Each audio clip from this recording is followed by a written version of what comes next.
Fala galera, beleza? Tô aqui para gravar um videozinho rápido para vocês com correção de exercícios.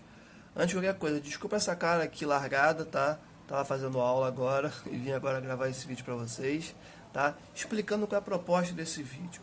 Bom, o conteúdo para a V3 de vocês é gigante. É Ásia, Europa e Oceania. São 3 continentes, tá? Então é muita coisa para falar, mas é muita coisa mesmo para falar, tá bem? Então, nessa aula agora de sexta-feira, dia 18 de junho, se eu não estou errado, 18 de junho, vai acontecer amanhã, tá?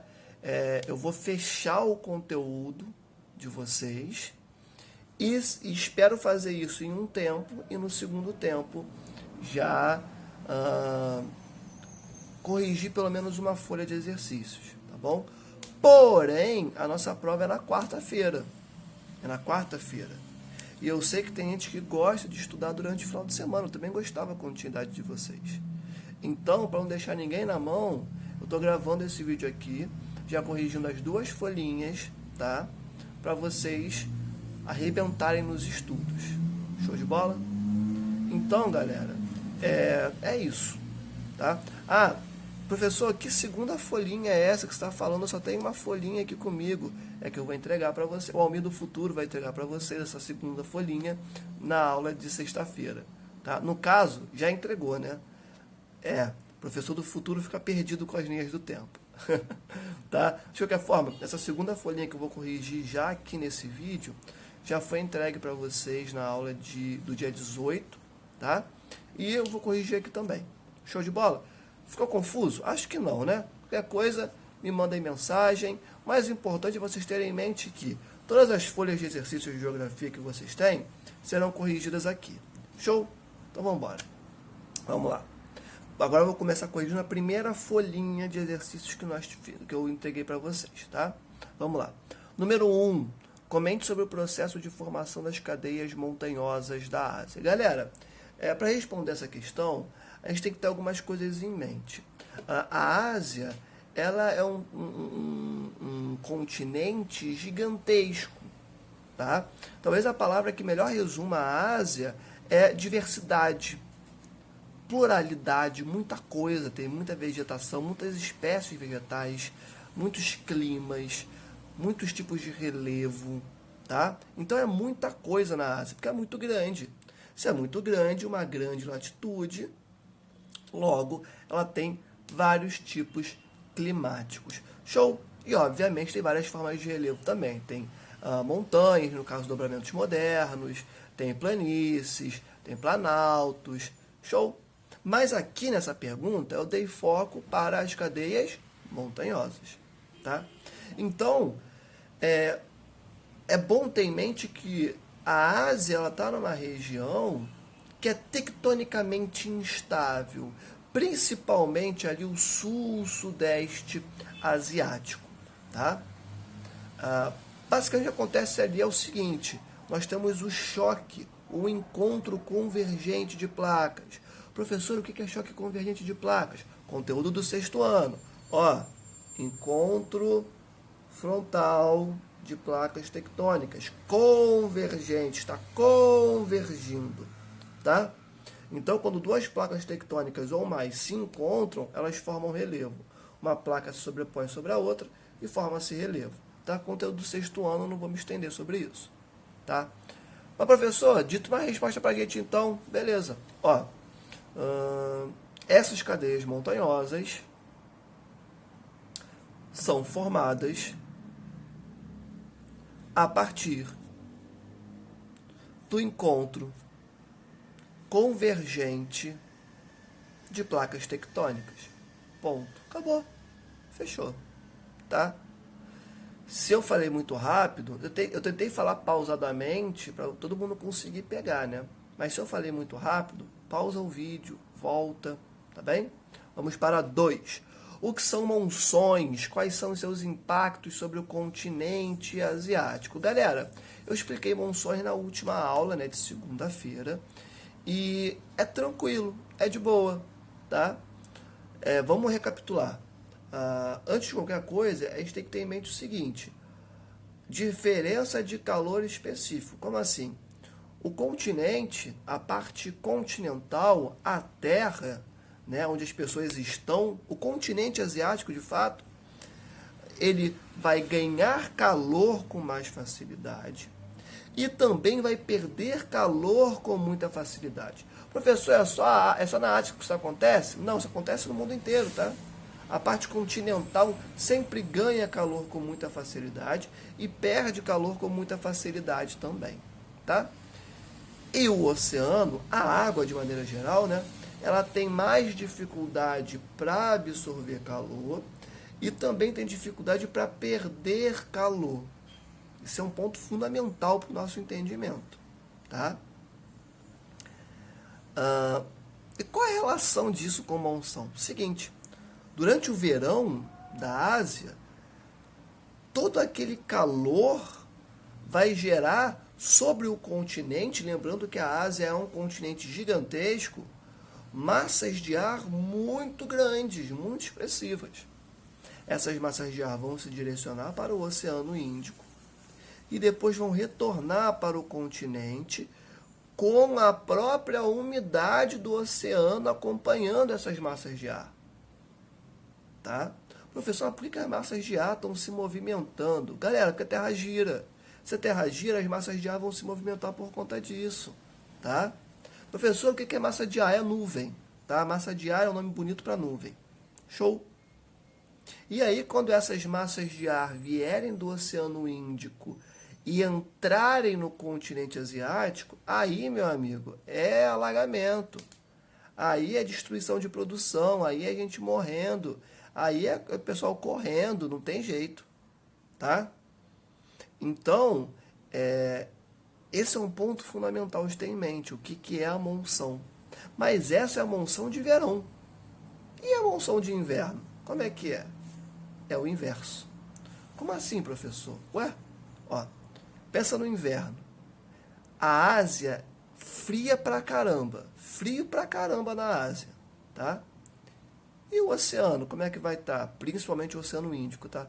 Como é que ele vai estar? Vai estar mais quente do que o continente. Professor, por quê? Lembra daquilo que eu falei? A água não perde calor com muita dificuldade, ela ganha com dificuldade. Mas quando ganha, para perder é difícil. Então, quando o continente asiático está gelado por conta do inverno, o Oceano Índico ainda está com aquele calor que ele foi absorvendo ao longo das outras estações do ano. Então, agora, quem vai formar essas massas de ar não será o continente, será o oceano. Então, essas massas de ar se formam sobre o oceano, vão para o continente, e quando retornam para o oceano, elas retornam com secura. As massas de ar voltam secas do continente. Por quê? Porque, inclusive, isso é uma característica da física, né? Massa de ar fria tem maior dificuldade para conduzir vapor d'água, para conduzir umidade. Professor, sempre? Não, em 90%. Existem massas de ar frias que também são úmidas, como a massa polar atlântica, que interfere aqui no Brasil. Mas isso eu vou deixar para uma outra aula, tá? Vamos colocar assim, 90% das vezes em que nós tivermos uma massa de ar fria, em que tivermos uma região fria, essa região será seca. Beleza? Porque nessa região fria temos pouca condução de vapor d'água, pouca condução de água. Show de bola? Então, a massa de ar que foi criada sobre o Oceano Índico vai se deslocar para a Ásia. Show de bola? E vai voltar cheia de secura. Por quê? Porque o continente está seco. Show? Então, falei primeiro da monção de verão e falei agora por segundo da monção de inverno. Tá? Tranquilo, né, gente? E quais são os impactos sobre o continente asiático? Aí, gente, nós vamos focar principalmente na monção de verão, tá? Os impactos são alagamentos, destruição de plantações, morte, destruição de empresas e por aí vai. Beleza? Então, Se eu pudesse dar uma resposta para você, como que eu iria editar? Assim, ó. Monções são fenômenos climáticos que se desenvolvem a partir das taxas de evaporação características da região asiática e é isso, ponto final. Tá bom para mim já, tá? E aí do lado desse ponto final vocês escrevem assim, ó, alagamentos e destruição de plantações. Ponto. O professor tem mais? É óbvio que tem, tá? Mas para essa pergunta, tá bom. Show. Vamos para 3. Explique por que a xenofobia impacta negativamente a PEA dos países europeus. Galera, já conversamos sobre isso também, tá? Mas, de qualquer forma, vamos lá. Os países europeus, eles possuem uma qualidade de vida muito alta. Muito, a galera vive muito bem na Europa. Tá? Estão muito bem, obrigado. O que acontece? As pessoas vivem muito tempo, porém, têm poucos filhos. Inclusive, os poucos jovens da Europa preferem não ter filhos. Professor, por que isso acontece? Seguinte, um jovem europeu está preocupado em gastar dinheiro com a sua carreira. Está preocupado em gastar dinheiro viajando. Está preocupado em poupar dinheiro. Está preocupado em investir o seu dinheiro. Está preocupado em comprar o PlayStation 5. Está preocupado em comprar o novo iPhone. Qualquer coisa, menos ter filho. Por quê? Porque filho é custo, gente. Filho come. Filho tem que ir a médico. Filho tem que ir à escola. Filho tem as suas necessidades pessoais. Ele quer ter um videogame depois de uma certa idade. Ele quer ter uma roupa maneira. Ele quer um tênis maneiro. Vocês sabem disso. E tudo isso é custo. E filho é custo para sempre, porque ele sempre será o seu filho. Ponto final. Simples assim. Tá? Então os europeus ou não têm filhos, ou têm um filho. Só que não é suficiente para repor a população que está ficando idosa. Professor, como assim? Fala um pouquinho mais. Tá, vamos embora. Galera, PEA é população economicamente ativa. É a galera que realmente está ali trabalhando e principalmente consumindo. A PEA, ela vai ali dos seus 18 anos de idade, das pessoas, né? Pessoas com 18 anos de idade, até os 60, 65 anos. Na Europa, 60 anos, tá? Galera, é óbvio que essa PEA vai variar de país para país. Em alguns países a PEA começa com 18 anos, em outros não. Em alguns países a PEA vai até 60 anos, em outros vai até 65 anos. Vai variar de país para país. Mas fazendo uma média aqui, um bem bolado, né? Normalmente ela se estende dos 18 anos aos 60, tá bom? E essa é a fatia da população que mais trabalha, que mais consome. Show?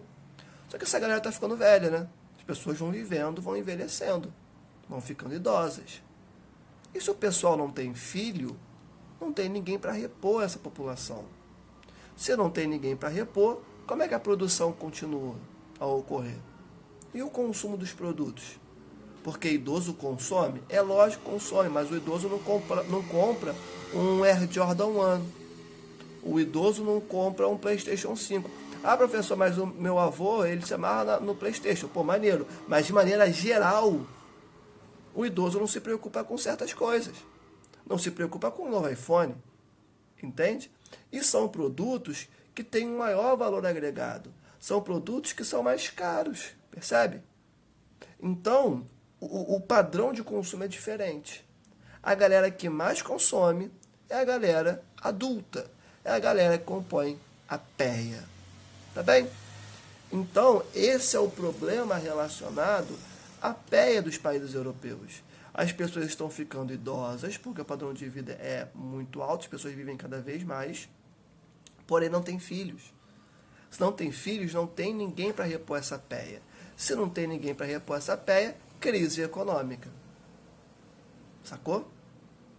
Professor, mas aonde entra a xenofobia nisso? O seguinte, uma das soluções mais rápidas para isso é justamente aceitar os imigrantes.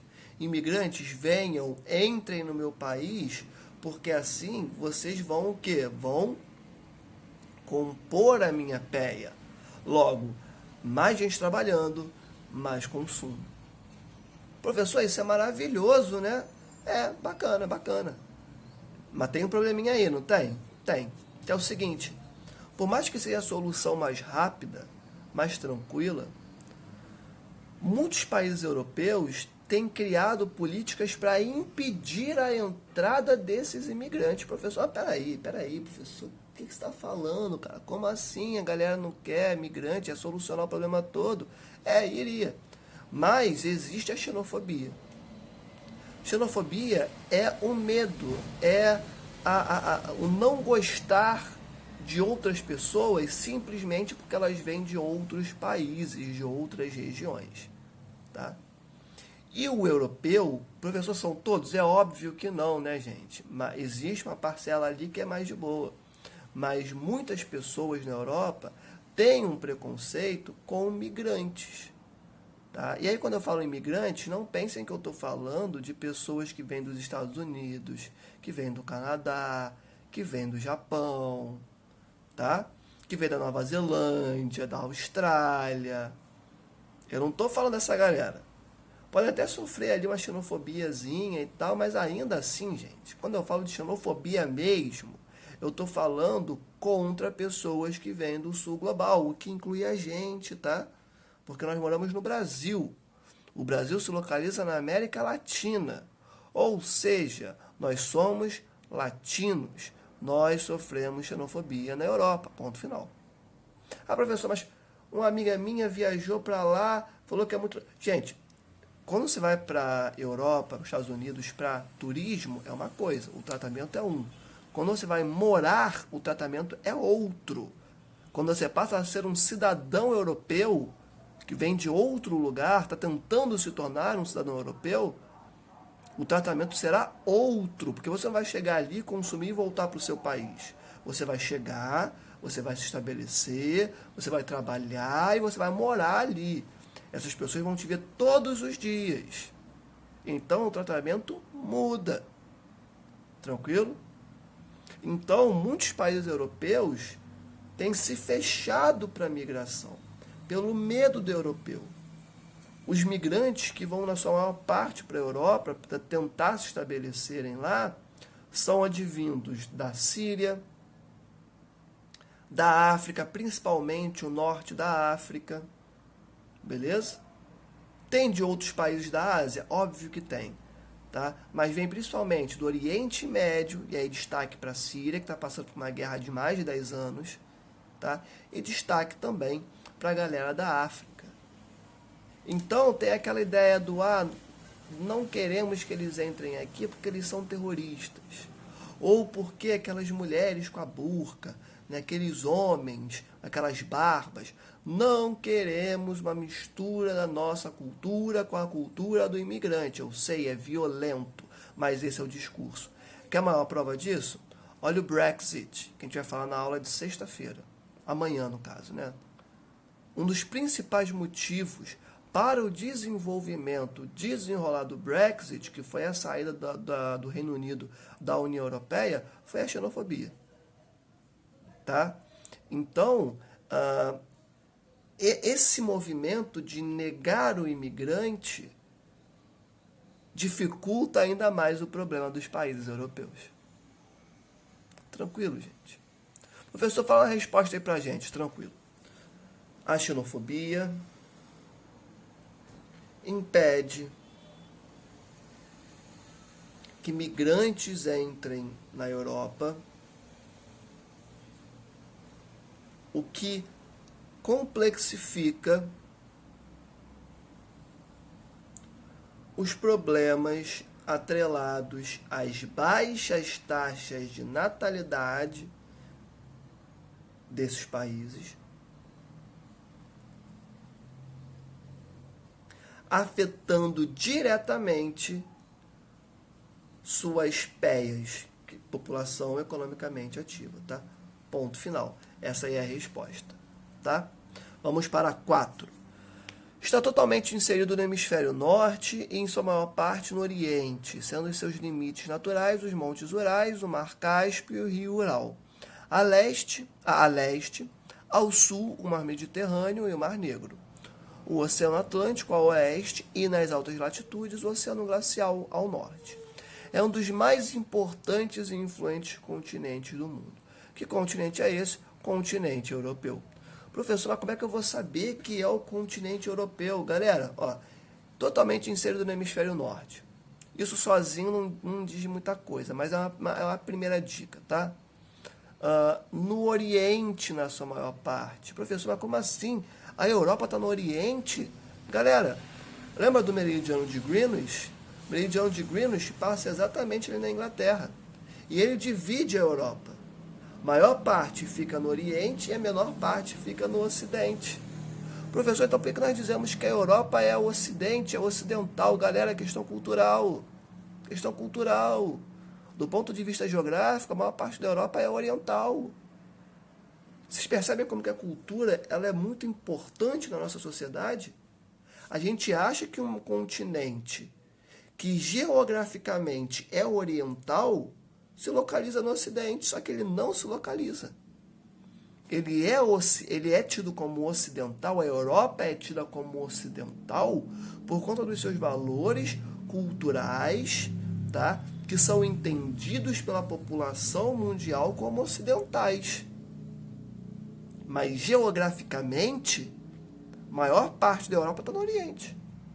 Só puxar um mapa aí, ó. Puxa um mapa do livro de vocês, ou então no próprio Google, dá um Google aí, escreve assim, ó, meridiano de Greenwich. Aí vê onde passa o meridiano de Greenwich, meridiano de 0 graus. E vê aonde que ele corta a Europa. E aí depois você fala comigo, tá? Seus limites naturais, sendo os seus limites naturais, os montes Urais, Mar Cáspio, Rio Ural. Galera, montes Urais, seus limites naturais, montes Urais. Os montes Urais separam a Europa da Ásia. Aí a gente já mata. Viu montes Urais? Europa. Tá? Vamos continuar. Mar Mediterrâneo e Mar Negro, galera. Mar Mediterrâneo e Mar Negro ficam ali, ó. Sul da Europa. Tranquilo? Oceano Atlântico a oeste. Só pegar o mapa. Só pegar o mapa da Europa que tem no livro de vocês. Vocês vão ver todos esses direcionamentos que eu estou dando para vocês aqui. Tá? Então vocês poderiam matar pelos montes Urais, poderiam matar pelo mar Mediterrâneo, pelo mar Negro, tá? Oceano Atlântico ao oeste, Oceano Glacial ao norte, tá? Então, ó, número 4, tranquilíssima, né? Tranquilíssima. É a Europa. Número 5, explique como se dá a influência da corrente do Golfo sobre o clima da Europa Ocidental. Galera, antes de qualquer coisa, corrente do Golfo é uma corrente marítima que ela se desenvolve lá no Golfo do México. Por isso que é a corrente do Golfo, Golfo do México. Só que essa corrente marítima, ela sai do México e vai até a Europa, pegando ali principalmente Espanha, Portugal, Itália, tá bom? E essa corrente marítima, ela carrega consigo as características climáticas de onde ela foi criada, no caso, no México. Beleza? Então, uma corrente marítima que é feita no México, ela vai carregar as características do México. Então, ela é quente e ela é úmida. Galera, se não fosse pela corrente do Golfo, a Europa como um todo, principalmente os países que estão mais ao ocidente da Europa, como eu já falei, Portugal, Espanha, Itália, seriam muito frios. A Europa seria uma pedra de gelo mais do que já é, se não fosse pela corrente do Golfo. Por quê? Porque ela leva calor e ela leva umidade para esses países, tá? Então, coloca aí como resposta. A corrente do Golfo impede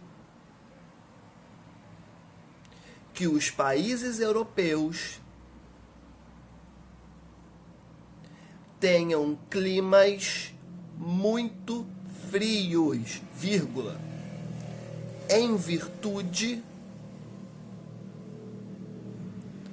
da umidade e do calor que ela transporta até esses países. Ponto final. Galera, perfeita essa resposta, tá?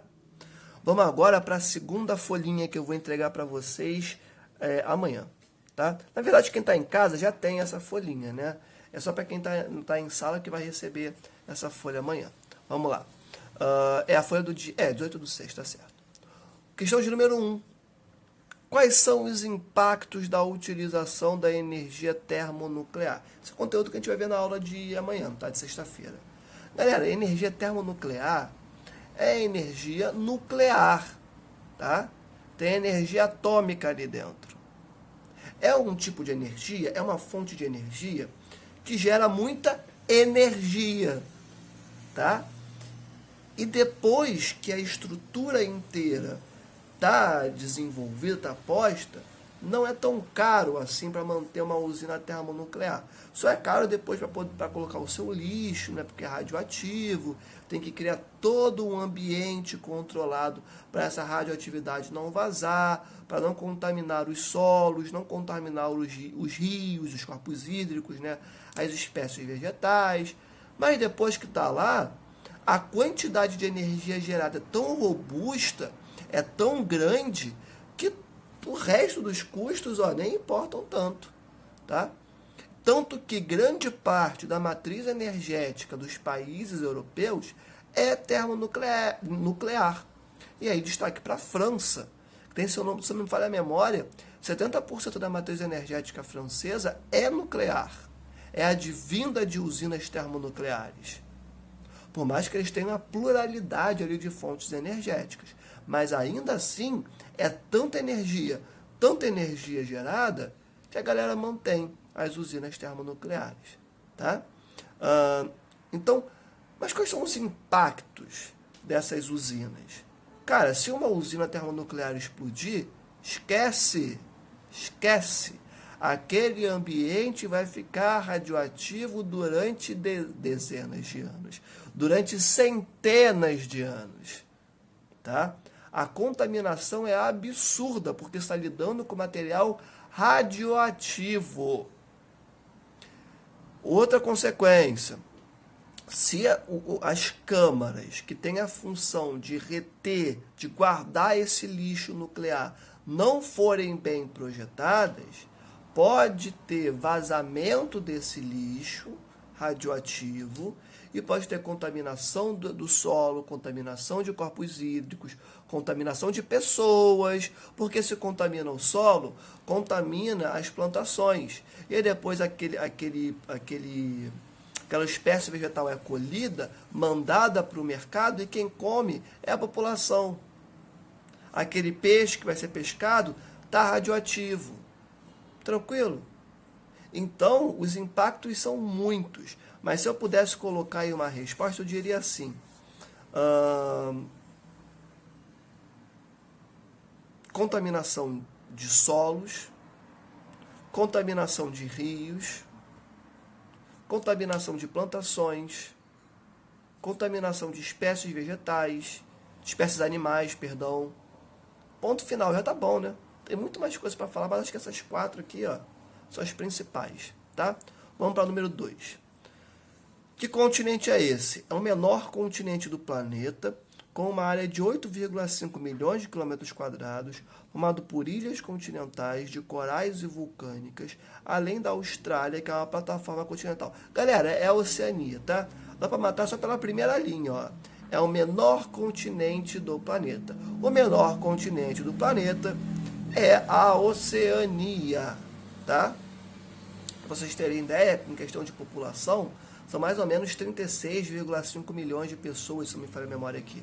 A Rússia tem 36 milhões de pessoas, tá? Então, a parte leste da Rússia tem 36 milhões de pessoas. A Rússia quase como um todo tem 36 milhões. Então, um país tem praticamente a mesma quantidade de pessoas que o continente inteiro. Tá? Então, a Oceania é muito pequena, é o menor continente do planeta. Tá bom? Questão de número 3. Comente sobre a agropecuária europeia. Galera, mole, fácil. Também vamos falar nessa aula de sexta-feira. Galera, é o seguinte. A agricultura europeia, ela é uma agricultura que é subsidiada pelos seus governos. Tá? Então, o governo de cada um desses países subsidia a sua agricultura. Como assim, professor? Eles dão dinheiro. Você quer comprar tecnologia? Toma grana. Você quer comprar algum produto químico para poder aumentar a produtividade da sua plantação? Toma grana. Você quer... Perceberam? Por que eles fazem isso? Pelo seguinte, a Europa, galera, é pequenininha. A Europa é um continente muito pequeno, tá? E lá nós tivemos uma reforma agrária, ou seja, as terras foram repartidas entre as pessoas. As pessoas que quiseram ir para o campo receberam pequenas porçõezinhas de terra para conseguirem produzir os seus produtos. Tanto que mais ou menos 90%, se não me falha a memória, de todas as terras que nós temos na Europa, voltadas à agropecuária, são de produção familiar, são minifúndios, enquanto que 10% apenas são destinadas ao agronegócio. Grandes terras, né, com um único tipo de produto, que é característica do agronegócio. Tá? Então, a maior parte da agricultura europeia é feita por pequenas famílias, por pequenas propriedades. E o governo subsidia. Por quê? Galera, é uma terra pequena. Para o cara conseguir produzir muito, ele tem que ter muita tecnologia. E para ter muita tecnologia, ele tem que ter muito dinheiro. E para ter muito dinheiro, o governo tem que ajudar. Professor, por que o governo ajuda tanto? Porque se eles produzem muito, eles exportam mais, aí o governo lucra muito no final das contas. Perceberam?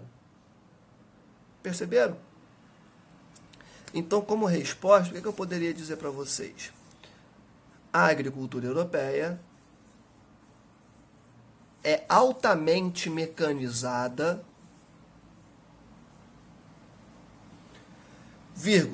desenvolvida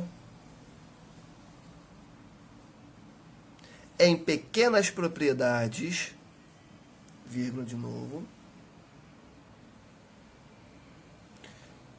tendo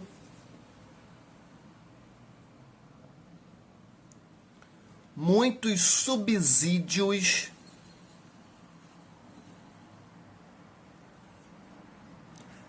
advindos dos governos europeus. Ponto. Final. Tá bem? Então, fechamos essa número 3. Vamos para número 4. Qual é a razão para a grande diversidade de climas na Ásia? Galera, mole. Seguinte, a Ásia não é um continente gigante? Se ela é um continente gigante, ela se estende por várias latitudes. Beleza? Se ela passa por várias latitudes, ela tem climas diferentes. E qual é um dos fatores climáticos que mais interferem no desenvolvimento da vegetação? É o clima. Então, ao mesmo tempo, também tem várias espécies vegetais, vários tipos de vegetação. Percebem como tudo é interligado?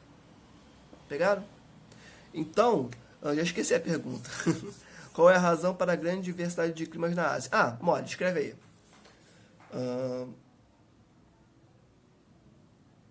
A razão para essa grande diversidade de climas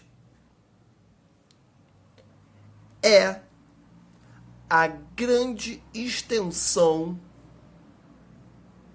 latitudinal do continente asiático. Ponto final. Professor, na prova posso colocar tamanho? Pode? Pode sim, tá? Tá bom. Questão de número 5. comente sobre o relevo europeu. Galera, mole também, tá? Seguinte, o relevo europeu, ele se desenvolve basicamente da seguinte forma. No meio, nós temos planícies, tá? Em cima, no norte, nós temos planaltos, e ao sul nós temos montanhas, dobramentos modernos, encontros de placas tectônicas, tá? Então, pode escrever aí. O relevo europeu se constitui de planaltos, planícies. A maior parte do território europeu é feito de planícies. Dá até para fazer uma relação aí com a hidrografia, com os rios presentes que cortam essas planícies, tá? E montanhas, dobramentos modernos, tá bom? Esse basicamente é o relevo europeu. Galera, fechamos aqui esses exercícios e é isso, tá bom? Lembrem-se, para a sua V3, estude aqueles primeiros exercícios que eu passei no quadro, que eu já corrigi com vocês, e essas 2 folhas de exercícios que nós acabamos de corrigir aqui, tá? Fazendo isso, ó, 10, a prova vai sair uma facilidade absurda, tá bom? Galera, ó, beijo no coração de vocês. Fui, até segunda-feira. Tchau, tchau.